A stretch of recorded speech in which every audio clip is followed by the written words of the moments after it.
Hi, I'm Stephanie Jaworski of joybaking.com. Today we're going to make chocolate spiders, and this is what they look like. We start with a chocolate coconut macaroon cookie, and then we put in 2 little candy eyes and then some little pieces of black licorice to do the spider legs. So cute, great for Halloween. So the first thing we need to do to make our batter is to melt some chocolate. So you will need a saucepan of simmering water and then in a heat-proof bowl. I prefer the stainless steel.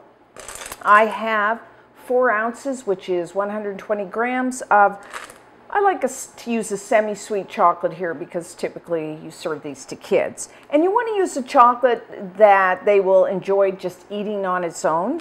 And I'm using little discs here, but if you're using a chocolate bar, then just kind of coarsely chop it up. And then I'm just putting it over our saucepan of simmering water and just let it melt.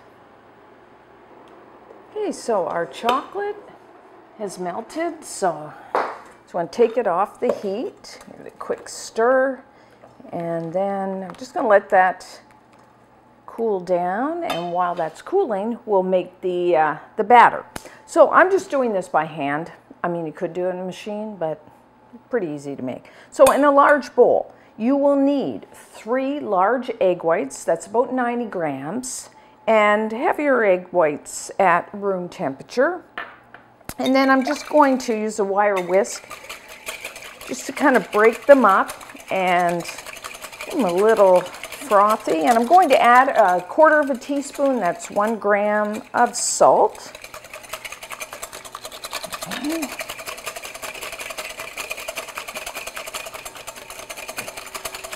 Good, and then I'm going to whisk in 3/4 cup, which is 150 grams of granulated white sugar.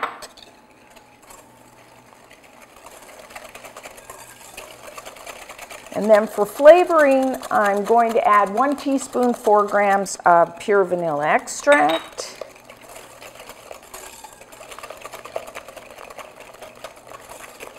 And then we're using the semi-sweet chocolate, but I'm also going to add 1/4 cup, 25 grams of unsweetened cocoa powder, because that will kind of give the macaroons like a really more depth of flavor with the chocolate.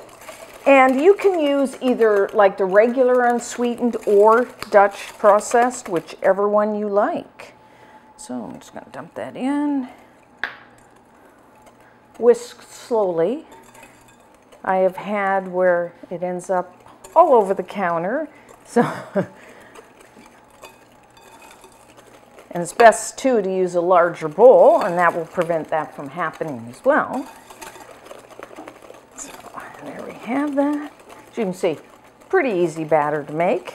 And then you will need 2.5 cups, which is 220 grams, yeah, of dried coconut.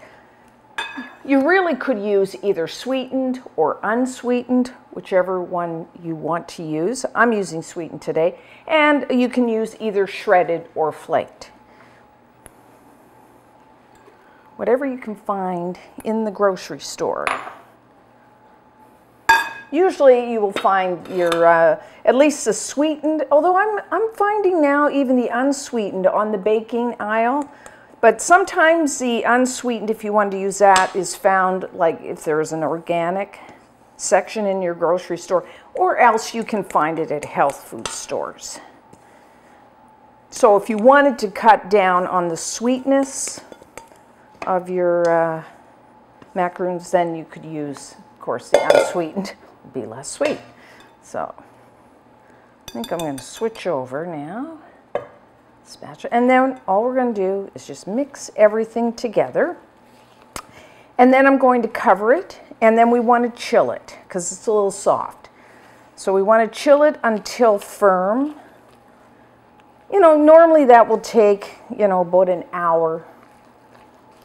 Depends on how cold you have your fridge. I mean, you could, if you wanted to, you could do this the day before and let it chill overnight. So that is it for our batter. So when we come back, we will bake our macaroons. Now you will, like 15 minutes before you start baking your cookies, You want to preheat your oven to 325 degrees Fahrenheit, which is 165 degrees Celsius. So now we are ready to bake our cookies. It's nice and firm. So you will need a baking sheet. I've lined it with parchment paper. You could just simply butter it or spray it with one of those nonstick sprays. And then you need about a tablespoon of batter for each spider. I'm using about a tablespoon. You want a heaping tablespoon, so you can use an ice cream scoop, or you can just use a tablespoon, whatever you have in the house. And of course, you could vary the size, but I find this is a good size for a spider. And then because I'm using the ice cream scoop, I'm just going to flatten that just a little. So just space them a couple inches apart.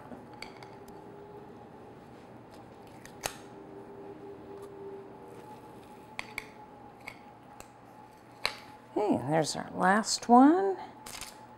Flatten that. So now, we're going to bake these about 13 to 15 minutes. So what you're looking, because everybody's oven's a little different, you want them to be set, yet I find I like them a little soft in the center, and they will be shiny. So somewhere between 13 and 15 minutes. And I do find about halfway through baking, I like to just rotate my baking sheet front to back, and that way they cook more evenly.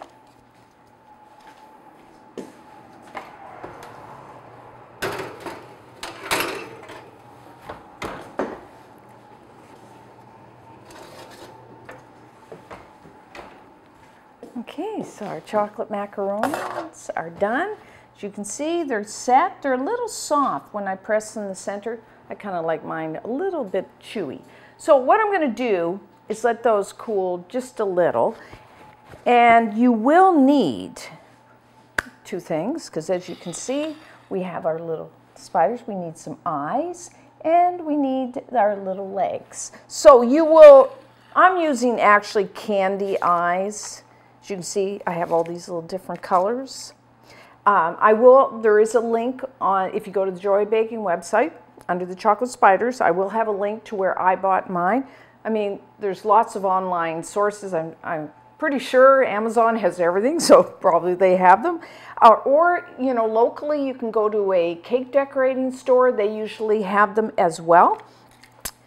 If you don't, the other choices would be, you could buy like little candy dots or buttons, I think, or you could really just make some frosting, color it, and do that. I mean, there's lots of different, but I kind of like the cuteness of those candy eyes. And then for the legs, I'm using black licorice. And I've cut that into about a 2-inch, 5-centimeter long for the legs. And what I like to do, I'm using the shoestring. I kind of try to find, because they're usually in a big roll, the ones that have a kink, because I kind of like the look of that when you have a little, rather than the straight, but whatever you have. Other choices, you could take some little pretzel sticks and dip them in chocolate if you can't find, because sometimes, again, you can, I ordered it at Amazon, the black shoestring licorice, because I couldn't find it in the stores where I live. So either way, and then I just use a knife, and I'm going to use this one because I like the little bend into little things. So now what we do, while they're still a little warm, take your eyes or whatever you're using, and then just kind of wherever you want to stick them. You want the cookies to be a little warm, so then the eyes will stick.